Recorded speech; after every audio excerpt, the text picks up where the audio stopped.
পৃথিবীতে আমরা যে গরমের অনুভব করি, এই গরমের তীব্রতা এটা কিন্তু জাহান্নামের ভাপ। বুখারীর হাদিস দ্বারা এসেছে, হাদিস দ্বারা প্রমাণিত যে জাহান্নামকে আল্লাহ তাআলা বছরে দুইটা ভাপ ছাড়ার সুযোগ দিয়েছেন। জাহান্নামের দুইটা ডিপার্টমেন্ট আছে, দুইটা বিভাগ আছে, একটা জামহারির ঠান্ডা আর একটা নার হলো আগুন। আগুন এবং ঠান্ডা উভয় ডিপার্টমেন্ট থেকে বছরে দুইবার ভাপ ছাড়া হয়। এই ভাপটাই আল্লাহ পৃথিবীতে এক এক জায়গায় এক এক সময় বন্টন করে দেন, ঠান্ডা এবং গরম আমরা অনুভব করি। এটা জাহান্নামের ভাপ হওয়ার কারণে গরমের তীব্রতায় কিংবা শীতের তীব্রতায় একজন মুসলমান জাহান্নামের কথা স্মরণ করবেন এবং আল্লাহর কাছে জাহান্নাম থেকে পানা চাইবেন এবং তিনি চিন্তা করবেন। কোরআনে আল্লাহ উল্লেখ করেছেন, কুল নারু জাহান্নামা আশাদ্দু হাররা, তোমরা যে গরমের তীব্রতা অনুভব করছো, জাহান্নামের আগুনের তীব্রতা গরম এর চাইতে অনেক বেশি। দুনিয়াতে আমরা যে আগুন জ্বালিয়ে থাকি, আমরা চুলাতে রান্না বাড়ার সময় যে আগুন জ্বালিয়ে থাকি, এর চাইতে ফ্যাক্টরিতে যে সমস্ত আগুন জ্বালানো হয় সেগুলোর তীব্রতা অনেক বেশি। দুনিয়াতে আগুন যত তীব্র হতে পারে, জাহান্নামের আগুন তার চাইতে 70 গুণ বেশি তীব্র। গরমের তীব্রতায় মুসলমান হিসেবে আমাদের বিশেষ কোনো করণীয় আছে কিনা? দেখুন, প্রচন্ড গরমের দাবদাহ চলছে, তাই না? কাঠফাটা রোদ চলছে এবং আমরা বিভিন্ন সংবাদ মাধ্যম থেকে জানতে পেরেছি যে এই বছর এত বেশি গরম নাকি পড়ার আশঙ্কা আছে, সম্ভাবনা আছে যে গরমে প্রচুর মানুষের হিট স্ট্রোক হতে পারে, অনেক বেশি মানুষ অসুস্থ হয়ে যেতে পারে, দুর্ঘটনা ঘটতে পারে। গত বছর হজে রেকর্ড সংখ্যক মানুষ হিট স্ট্রোকে মারা গেছে এবং আমরা হজে ছিলাম, সাইফুল্লাহ ভাই ছিলেন। এত গরম, এত কষ্ট, মনে হয় জান বের হয়ে যাবে। তো এরকম পরিস্থিতিতে একজন মুসলিম হিসাবে আমাদের কিছু করণীয় আছে কিনা? প্রথম হলো যে একজন দায়িত্বশীল এবং সচেতন মানুষ হিসাবে আমাদের যাতে হিটস্ট্রোকে আমরা যেন ক্ষতিগ্রস্ত না হয়, তার জন্য চিকিৎসকগণ এবং সংশ্লিষ্ট বিষয় বিশেষজ্ঞগণ যে পরামর্শগুলো দিয়ে থাকেন সেগুলো আমরা খুব গুরুত্বের সাথে মেনে চলবো। আমরা জানি ভিটামিন সি, লেবুর শরবত ইত্যাদি এই সময় খুব বেশি উপকারী হয়ে থাকে, সেগুলো আমরা বেশি করে পান করব। ইহুদিদের যে সমস্ত পণ্যগুলোকে আমরা শরবত বানায় খাই, ড্রিঙ্কস কিনে খাই, সেগুলোর পরিবর্তে আমরা লেবুর শরবত ইত্যাদি বেশি বেশি খেতে পারি। যে পরামর্শগুলো ডাক্তাররা দিয়ে থাকেন, স্বাস্থ্য বিশেষজ্ঞরা দিয়ে থাকেন, সেগুলো আমরা মেনে চলবো। যথাসম্ভব নিজেদের দিকে খেয়াল রাখবো। এর পাশাপাশি মনে রাখবো, এই গরমের তীব্রতা আল্লাহর কাছে জাহান্নাম থেকে পানা চাইবো। অনেকে গরম তীব্র হলে গালিগালাজ শুরু করেন, বিদ্যুৎ গেলে বিদ্যুৎ কর্তৃপক্ষের 14 গোষ্ঠী ধরে গালিগালাজ করেন, গরমের মা বাপ তুলে অনেকে গালিগালাজ করে, আছে না নেই? আর কিছু না হোক একটা নরমাল গালি দেয়, বউয়ের ভাইয়ের কথা বলে যে অমুকের গরম, বলে কি বলে না? তো এই ধরনের যে কথা বলা হয়, এগুলা অনেকে আমাদের নিজের অজান্তে বলি, যে গরমে সহ্য করতে না পারে গরমের মা বাপ তুলে গালিগালাজ করে দিলাম। তো এটা থেকে গরম কমবে? আরো গরম বাড়বে। কোন গরম বাড়বে? মাথা গরম হবে, মেজাজ গরম হবে, আরো গরম বাড়বে, লাভ হবে না।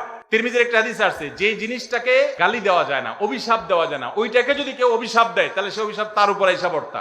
এজন্য ধৈর্য না হারানো, সবর করা। সেই সাথে গরমের তীব্রতা কমানোর জন্য প্রত্যেকটা মানুষ প্রচুর পরিমাণে গাছ লাগানোর চেষ্টা করবেন। আপনারা জানেন যে আমাদের দেশে যেই পরিমাণ বনাঞ্চল থাকা দরকার, এগুলা নানান সময়ে কলকারখানার নামে, এগুলা নানান সময়ে নানা নামে নিধন করা হয়। আমরা নিজেরাও প্রয়োজনে অপ্রয়োজনে নিধন করি। ইসলাম সাদকায়ে জারিয়া হিসাবে গাছ লাগাইতে আমাদেরকে উৎসাহিত করেছে।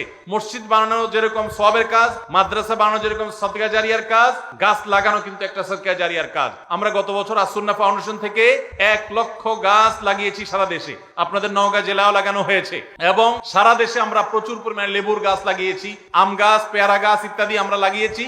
আপনি নিজের জায়গায় হলে তো ভালো, না হলে আরেকজনের জায়গায় নিজের খরচে লাগান। ভাই গাছটা আপনি ভোগ করেন, আমি লাগাই সওয়াব কামাই করলাম। এই গাছ বড় হবে, ছায়া দিবে, এক সময় গরমের তীব্রতা একটু হলেও কমতে সাহায্য করবে। এর মাধ্যমে আপনি আল্লাহর কাছে সওয়াব পেয়ে যাবেন। বিধায় গরমের তীব্রতায় ইমানদার সে আল্লাহ তাআলার কাছে সবর করবে এবং এই ধরনের সওয়াবের কাজ করবে, জাহান্নাম থেকে পানা চাইবে। এবং বিশেষ করে গরমের দিনে রোজা রাখা একটু কষ্টের, ওই কষ্টের সময় রোজা রাখার আবার সওয়াব আছে। সোমবার বৃহস্পতিবার রোজাগুলো একটু কষ্ট করে রাখবেন। এবং সাধারণত গরমের সময় দিন অনেক বড় হয়, রাত অনেক ছোট হয়। তো এই জন্য এশার পর প্রত্যাহার শুয়ে গেলে ফজর নামাজ পড়াটা সহজ হবে। আল্লাহ তাআলা আমাদের সকলকে গ্রীষ্মকালীন যে আমলগুলো আছে সেগুলো গুরুত্বের সাথে পালন করার তৌফিক দান করুন। আমার বড় বোন পর্দা করে চলে না, ছোট ভাই হিসাবে আমি কি করতে পারি? আমার আব্বু আম্মু ও বড় বোনকে কিছু বলে না। দেখুন, পরিবারের কোন সদস্য যদি পর্দাহীনতার মধ্যে থাকেন, আপনারা তাদেরকে বুঝাবেন। যাকে দিয়ে বুঝালে কাজ হবে তাকে দিয়ে বুঝাবেন। যেভাবে বললে বুঝালে কাজ হবে, হাদিয়া দিলে কাজ হলে হাদিয়া দিবেন এবং সেই সাথে চোখের পানি ফেলে দোয়াও করবেন। কায়মন বাক্যে আল্লাহর কাছে দোয়া করবেন, হেদায়েতের মালিক আল্লাহ তাআলা। এরপরও যদি আল্লাহ না করুক, পথে না আসে, আল্লাহর কাছে আপনার দায় অন্তত থাকবে না। 15 বছরের নাবালক ছেলে ফাঁসি দিয়ে আত্মহত্যা করেছে, সে কি স্থায়ীভাবে জাহান্নামী না কোনোদিন জান্নাতে যাবে? দেখুন, আত্মহত্যাকারী ব্যক্তির ব্যাপারে নবী সাল্লাল্লাহু আলাইহি ওয়াসাল্লামের একটা হাদিসের দ্বারা আমরা জানি, তিনি বলেছেন চিরস্থায়ী জাহান্নামী হবে আত্মহত্যাকারী ব্যক্তি। এরকম একটা হাদিস আছে। কিন্তু সেই হাদিস সম্পর্কে মুহাদ্দিসদের মন্তব্য হলো, যদি কেউ আত্মহত্যাকে বৈধ মনে করে, হালাল মনে করে আমার জীবন আমি নিব, কার কি বলার আছে, তাহলে সেক্ষেত্রে সে চিরস্থায়ী জাহান্নামী হবে, কারণ সে একটা হারামকে হালাল মনে করেছে, যেটা কুফরি। কিন্তু সাধারণ অবস্থাতে আত্মহত্যাকারী কবিরা গুনাহে লিপ্ত এবং সে জাহান্নামে যাবে, এটা নিশ্চিত, যদি আল্লাহ তাকে মাফ না করেন। হতে পারে আল্লাহ তাআলা কোনো কারণে তাকে মাফ করলেন, এজন্য আত্মহত্যাকারী ব্যক্তির জাহান্নামে যাওয়ার আশঙ্কা প্রবল। হাদিসে বারবার সতর্ক করা হয়েছে, আত্মহত্যা করা পরিষ্কার হারাম। আল্লাহ বলেছেন, ওয়ালা তুলকু বিআইদিকুম ইলা তাহলুকা, তোমরা নিজেদেরকে ধ্বংসের দিকে ঠেলে দিও না। এজন্য নিজেদেরকে আমরা কোন অবস্থাতে ধ্বংসের দিকে ঠেলে দিব না, আত্মহত্যা করতে যাব না। ভাইরা আমার, আমাদের দেশে আত্মহত্যার প্রবণতা ভয়ঙ্কর ভাবে বেড়ে গেছে, স্কুল কলেজের স্টুডেন্টদের মধ্যে আরো বেশি বেড়ে গেছে। আমার একটাই কথা, যাদের মধ্যে এরকম প্রবণতা আছে তাদের উদ্দেশ্যে, আপনি যেই কষ্টের কারণে আত্মহত্যা করবেন, আত্মহত্যা করলে কি আপনার কষ্ট দূর হয়ে যাবে নাকি বাড়বে? আত্মহত্যাকারী যেহেতু জাহান্নামে যাবে, সো আত্মহত্যা করলে তো আপনার কষ্ট কমবে না, বরং জাহান্নামে পড়ে আপনার কষ্ট তো আরো বাড়বে। তাহলে আত্মহত্যা কোনো সমাধান হতে পারে না। মনে রাখবেন, আল্লাহ আপনাকে জীবন দিয়েছেন, স্বাভাবিকভাবে হোক অস্বাভাবিকভাবে হোক আল্লাহ মৃত্যু দিবেন। আপনি নিজের জীবন নিজে হরণ করার কোনো অধিকার সুযোগ আল্লাহ আপনাকে দেন নাই, বিধায় কোনো মুসলমান আত্মহত্যা করতে পারে না। আপনার কোনো বিপদ হয়েছে, ডিপ্রেশনে পড়েছেন, এটা সমাধান আছে, এখন নাই 5 বছর পরে আছে, 10 বছর পরে আছে। একটা লোক আপনাকে অনেক অপমান করেছে, আপনি মন খারাপ করেছেন, হতে পারে এক সময় আল্লাহ তাকে আপনার সামনে পিঁপড়ার মতো ছোট করে আনবে, আপনার ইজ্জত তার বিপরীতে অনেক বাড়িয়ে দিবে। একটু সবর করতে হবে।